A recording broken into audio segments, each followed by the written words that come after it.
PM Kisan কৃষকৰ bank একাউণ্টত সোমাব 14,000 টকা। পিএম কিষাণ কৃষকৰ 20তম কিস্তিৰ তাৰিখ ঘোষণা চৰকাৰৰ। কোনসকল কৃষকৰ বাবে 2,000 টকাৰ পৰা 14,000 টকা। ৰাজ্যৰ আত্মসহায়ক গোটৰ মহিলাৰ বাবে ভাল খবৰ। আকৌ সোমোৱা আৰম্ভ হ'ল গোটৰ 10,000 টকা।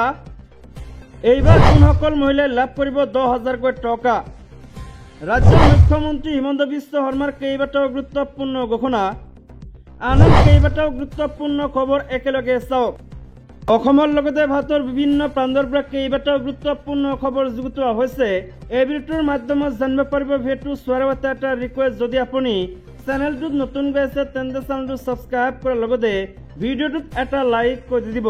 তেন্তে আহক বন্ধু বান্ধৱীসকল, আজিৰ ভিডিঅ'টো আৰম্ভ কৰোঁ। নমস্কাৰ। ৰাজ্যৰ প্ৰথমটো ডাঙৰ গুৰুত্বপূৰ্ণ খবৰ আহিছে পিএম কিষাণ কৃষকসকলৰ কাৰণে। পিএম কিষাণ কৃষকৰ বেংক একাউণ্টত কিমান তাৰিখে সোমাই পৰিব 20 নম্বৰ ইনষ্টলমেণ্টৰ 2,000কৈ টকা। এইবাৰ 2,000ৰ পৰা 14,000 টকালৈকে সোমাব পাৰে পিএম কিষাণ কৃষকৰ বেংক একাউণ্টত। কোনসকল কৃষকে 2,000ৰ পৰা 14,000 টকা লাভ কৰিব, এই ভিডিঅ'টোৰ মাধ্যমত আপোনালোকে সবিশেষ তথ্য জানিব পাৰিব। কেন্দ্ৰীয় চৰকাৰে প্ৰধানমন্ত্ৰী কিষাণ সন্মান নিধি যোজনাৰ 2025 চনৰ 20 কিস্তিৰ তাৰিখ প্ৰকাশ কৰিছে। পিএম কিষাণ যোজনাৰ বাবে আবেদন কৰা ভাৰতৰ সকলো কৃষকে এতিয়া অফিচিয়েল ৱেবছাইটত গৈ 20তম কিস্তিৰ মুক্তিৰ তাৰিখ অনলাইন যোগে চাব পাৰিব। শেহতীয়াকৈ কৰ্তৃপক্ষই পিএম কিষাণ যোজনাৰ 19 সংখ্যক কিস্তি মুকলি কৰিছে আৰু এতিয়া চৰকাৰে 2025 চনৰ দ্বিতীয় কিস্তি মুকলি কৰিবলৈ সাজু হৈছে। 20তম কিস্তিৰ অধীনত ভাৰত চৰকাৰে পিএম কিষাণ যোজনাৰ অধীনত নিৰ্বাচিত হোৱা সকলো কৃষকক 2,000 টকাৰ আৰ্থিক সাহায্য প্ৰদান কৰিব। পিএম কিষাণ আঁচনি কি? 2019 চনৰ 24 ফেব্ৰুৱাৰীত আৰম্ভ হোৱা প্ৰধানমন্ত্ৰী কিষাণ যোজনা ভাৰতৰ প্ৰধানমন্ত্ৰী নৰেন্দ্ৰ মোদীয়ে আৰম্ভ কৰা অন্যতম সফল আঁচনি হিচাপে পৰিগণিত হৈছে। পিএম কিষাণ যোজনা আৰম্ভ কৰাৰ এটা মূল উদ্দেশ্য হৈছে ভাৰতৰ আৰ্থিকভাৱে দুৰ্বল কৃষকসকলৰ জীৱনক উন্নীত কৰা, যাৰ ফলত আৰ্থিক প্ৰৰোচনা প্ৰদান কৰি আৰ্থিকভাৱে শক্তিশালী হ'ব পাৰে। এই আঁচনিখন ভাৰতৰ কৃষি খণ্ডক শক্তিশালী কৰাৰ লগতে নাগৰিকসকলক ভাৰতৰ কৃষি অধ্যয়নৰ বাবে উৎসাহিত কৰাৰ দিশত এক উল্লেখযোগ্য পদক্ষেপ। পিএম কিষাণ যোজনাৰ অধীনত নিৰ্বাচিত কৃষকসকলক বছৰি 6,000 টকাৰ আৰ্থিক সাহায্য প্ৰদান কৰা হয়। আনহাতে তথ্য অনুসৰি 2025 চনৰ জুন মাহ অৰ্থাৎ এইটো মাহতে ভাৰতৰ কেন্দ্ৰীয় চৰকাৰে প্ৰধানমন্ত্ৰী কিষাণ যোজনাৰ 20তম কিস্তি মুকলি কৰিব। লগতে যিসকল কৃষকে 19তম কিস্তিৰ টকা লাভ কৰিছে তেওঁলোকে মাত্ৰ 2,000 টকাহে লাভ কৰিব, অৰ্থাৎ 20 নম্বৰ ইনষ্টলমেণ্টৰ টকা লাভ কৰিব।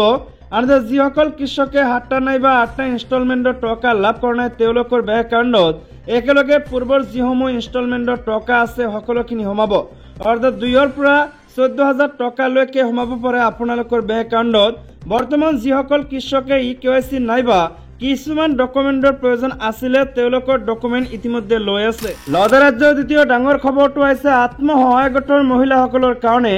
অসম চৰকাৰে আত্মসহায়ক গোটৰ মহিলাসকলৰ বাবে মুখ্যমন্ত্ৰী উদ্যমিতা অভিযান আৰম্ভ কৰিছে, যাৰ অধীনত 3টা পৰ্যায়ত আৰ্থিক সহায় প্ৰদান কৰা হয়। যিসকল মহিলাৰ এতিয়ালৈকে 10,000 টকা সোমোৱা নাই তেওঁলোকৰ বেংক একাউণ্টত অতি সোনকালে 10,000কৈ টকা সোমাই পৰিব। কিছুমান মহিলাৰ বেংক একাউণ্টত ইতিমধ্যে 10,000 টকা সোমাই পৰিছে। প্ৰথম কিস্তি প্ৰত্যেক সদস্যই 10,000 ধনৰাশি লাভ কৰে, যিটো 2025 চনৰ 1 এপ্ৰিলৰ পৰা আৰম্ভ হৈছে। লগতে দ্বিতীয় কিস্তি প্ৰথম কিস্তিৰ ধনৰাশি সঠিকভাৱে ব্যৱহাৰ কৰিলে দ্বিতীয় বছৰত 25,000 প্ৰদান কৰা হ'ব। এই ধনৰাশি দুটা অংশত বিভক্ত 12,500 টকা চৰকাৰৰ পৰা আৰু 12,500 টকা বেংক ঋণ হিচাপে। তৃতীয় কিস্তি হৈছে দ্বিতীয় কিস্তিৰ সফল ব্যৱহাৰৰ পিছত তৃতীয় বছৰত 50,000 টকাৰ ধনৰাশি লাভ কৰিব পাৰিব। দ্বিতীয় আৰু তৃতীয় কিস্তিৰ বিতৰণৰ নিৰ্দিষ্ট তাৰিখ এতিয়ালৈকে ঘোষণা কৰা হোৱা নাই। এই কিস্তিসমূহ লাভ কৰিবলৈ প্ৰত্যেক সদস্যই প্ৰত্যেক ধনৰাশি সঠিকভাৱে ব্যৱহাৰ কৰিছে নে নাই সেইটো চৰকাৰে পৰ্যবেক্ষণ কৰিব। সেয়ে আপুনি ধনৰাশি লাভ কৰাৰ পিছত সেইটো উৎপাদনশীল কামত ব্যৱহাৰ কৰা নিশ্চিত কৰক, যাতে পৰৱৰ্তী কিস্তিসমূহ লাভ কৰিবলৈ যোগ্যতা অৰ্জন কৰিব পাৰে। পৰৱৰ্তী খবৰটো হৈছে ৰেহাই দিয়া নহ'ব কোনো বিদেশীক। অবৈধ অনুপ্ৰৱেশকাৰী সন্দৰ্ভত ডাঙৰ মন্তব্য মুখ্যমন্ত্ৰী ডক্টৰ হিমন্ত বিশ্ব শৰ্মাৰ। বিদেশী ঘোষিত কোনো ব্যক্তিক ৰেহাই দিয়া নহ'ব। ৰাজ্যৰ প্ৰান্তে প্ৰান্তে গৈ বিচাৰি উলিওৱা হ'ব অবৈধ বিদেশী নাগৰিকক। এই কাম ক্ষিপ্ৰতাৰে কৰিব প্ৰশাসনে।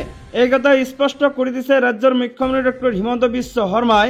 তেওঁ আৰু কয় যে ৰাজ্যত বিদেশী ধৰা পেলোৱাৰ কাম ক্ষিপ্ৰতাৰে কৰা হ'ব আৰু ঘোষিত বিদেশী নাগৰিকৰ বিৰুদ্ধে আইন অনুসৰি গ্ৰহণ কৰা হ'ব ব্যৱস্থা। বিদেশী ন্যায়াধিকৰণে বিদেশী ঘোষণা কৰা সকলে গুৱাহাটী উচ্চ ন্যায়ালয়ত আবেদন কৰাৰ পথ খোলা আছে বুলি কয় মুখ্যমন্ত্ৰীয়ে। তেওঁ আৰু কয় যে উচ্চতম ন্যায়ালয় বা উচ্চ ন্যায়ালয়ত যিসকল লোকৰ আবেদন বিচাৰাধীন হৈ আছে তেওঁলোকৰ বিৰুদ্ধে আমি কোনো ব্যৱস্থা গ্ৰহণ কৰা নাই, কিন্তু যিসকল ন্যায়ালয়ত আপিল কৰা নাই তেওঁলোকৰ বিতৰণ কৰা হ'ব। শেহতীয়াকৈ আৰক্ষী অধীক্ষকৰ বৈঠকত ৰাজ্যত ক্ষিপ্ৰতাৰে বিদেশী ধৰা পেলোৱাৰ বাবে সিদ্ধান্ত লোৱা বুলিও তেওঁ জানিবলৈ দিছে। ৰাজ্যত ৰাষ্ট্ৰীয় নাগৰিকপঞ্জী উন্নীতকৰণৰ বাবে বিদেশী ধৰা পেলোৱাৰ কাম সঠিকভাৱে স্থগিত ৰখা হৈছিল যদিও এতিয়া আমি এই প্ৰক্ৰিয়া ক্ষিপ্ৰ কৰাৰ সিদ্ধান্ত লৈছো, এইদৰে কয় মুখ্যমন্ত্ৰী হিমন্ত বিশ্ব শৰ্মা। খবৰটো হৈছে গৌৰৱ গগৈৰ আগমনৰ সময়তে যোৰহাট বিমান বন্দৰত একাংশ কংগ্ৰেছ কৰ্মীৰ উদ্ভণ্ডালি। গতি কৰি মহিলা সাংবাদিকৰ গাৰ কাপোৰ পৰ্যন্ত ফালি দিয়াৰ অভিযোগ। কংগ্ৰেছ দলৰ সাংসদ তথা APCCৰ সভাপতি গৌৰৱ গগৈ আজি যোৰহাটৰ ৰৰৈয়া বিমান বন্দৰত উপস্থিত হোৱাৰ সময়তে এক অপ্ৰীতিকৰ পৰিস্থিতিৰ সৃষ্টি হয়।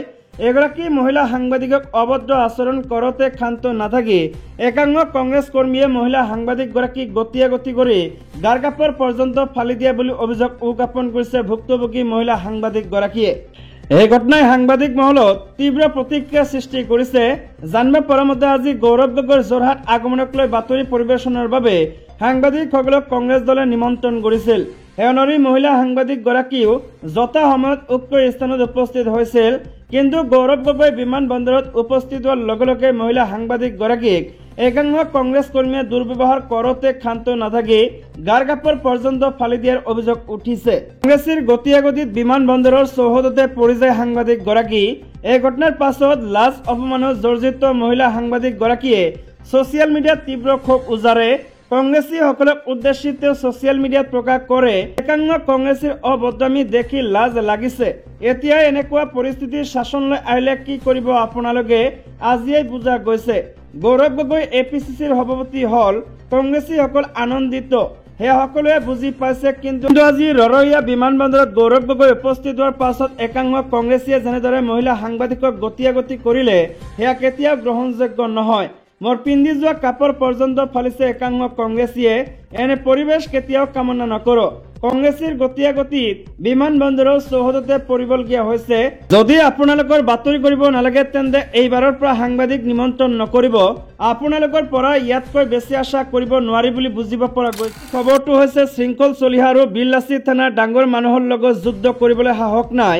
KMSS নেতা বিদ্যুৎ শইকীয়াই সমালোচনাৰে কৰিলে থকা হৰকা। তুংগত উঠিছে কৃষক মুক্তি সংগ্ৰাম সমিতি আৰু বিললাচি থানাৰ মাজৰ বাকযুদ্ধ। যোৰহাটত বিললাচি থানাই প্ৰতিবাদী কাৰ্যসূচী ঘোষণা কৰাৰ পাছতে সংগঠনটোৰ বিৰুদ্ধে সৰব হৈ উঠিছে কৃষক মুক্তি সংগ্ৰাম সমিতি। শনিবাৰে পুৱা যোৰহাটৰ অধিবক্তা হেমেন বৰায়ো বিললাচি থানাৰ নেতা শৃংখল চলিহা আৰু ৰন্টু পানী ফুকনৰ বিৰুদ্ধে সংবাদমেল সম্বোধন কৰিছিল। শেহতীয়াকৈ কৃষক মুক্তি সংগ্ৰাম সমিতিৰ সাধাৰণ সম্পাদক বিদ্যুৎ শইকীয়াই সমালোচনাৰে থকা হৰকা কৰিছে বিললাচি থানাৰ মুখ্য প্ৰশাসনিক সচিব শৃংখল চলিহাক। শৃংখলক চৰকাৰী পোহনীয়া বাঘ আৰু চাবি দিয়া পুতলা আখ্যা বিদ্যুৎ শইকীয়াৰ। উজনি অসমত হোৱা আন্দোলন প্ৰসংগত কৃষক মুক্তিৰ বিৰুদ্ধে শৃংখলৰ মন্তব্যৰ পাছতে তীব্ৰ প্ৰতিক্ৰিয়া বিদ্যুৎৰ। কৃষক সংগঠনটোৰ কোনো আন্দোলন আজিলৈ সফল হোৱা নাই বুলি মন্তব্য কৰিছিল শৃংখলে। কৃষক মুক্তি সংগ্ৰাম সমিতিয়ে যেতিয়া নদীবান্ধ আন্দোলনৰ অবিৰতভাৱে কৰি আছিল তেতিয়া শৃংখল চলিহাৰ বিললাচি থানা ক'ত আছিল বুলি প্ৰশ্ন বিদ্যুৎ শইকীয়াৰ। বিদ্যুৎ শইকীয়াই কয় যে টোলগেটৰ বিৰুদ্ধে আমি কৰা আন্দোলনৰ বাবে অখিল গগৈ জেললৈ গৈছিল। ভূমিৰ অধিকাৰৰ বাবে কি ধৰণে আন্দোলন কৰিছিল কৃষক মুক্তিয়ে সেয়া আকৌ ক'ব লাগিব নেকি? কৃষক মুক্তিয়ে চান্দা তুলি খোৱা নাই। আমাৰ কৃষক মুক্তিৰ সদয় হৈ পথাৰত আন্দোলন কৰি খাইছে। যদি কেৱল 5জন বিহাৰী নাপিতক লপাতপা দিয়ে জাতীয়তাবাদ দেখুওৱা হয়, ইটাভাটাত কাম কৰা নামনিৰ 10জন শ্ৰমিকক উজনিত কাণত ধৰে আঁঠু কৰালে যদি জাতীয়তাবাদ হয়, সেই জাতীয়তাবাদক আমি দূৰৰ পৰাই নমস্কাৰ কৰিছো। বিদ্যুৎ শইকীয়াই লগতে কয় যে নগাৰ বিৰুদ্ধে আন্দোলন কৰি 200 বিঘা ভূমি আমি ঘূৰাই আনিছো। সেই সময়তে নাকত তেল দি হৈ আছিল বিললাচি থানা। আমাৰ দাবীৰ ভিত্তিত গুৱাহাটীত জিঞ্জাৰ হোটেল ভঙাৰ কথা ক'বলৈ বাধ্য হৈছে মন্ত্ৰীয়ে।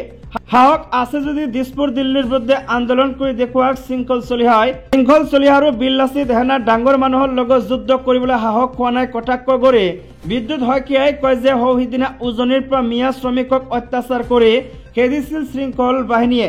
আজি আকৌ কেনেকৈ ইটাভাটাত সেইসকল শ্ৰমিক নিয়োজিত হ'বলৈ পাৰিলে নে ইটাভাটাৰ মালিকৰে অংক হৈ গ'ল বিল্লাচি দেহানাৰ উজনিৰ ৰাষ্ট্ৰীয় ঘাইপথৰ কাষৰ মাটি আজি বহিৰাগতৰ হাতত সেই বিষয়ে কিয় তু শব্দ এটাও নাই শৃংখল চলিহাৰ।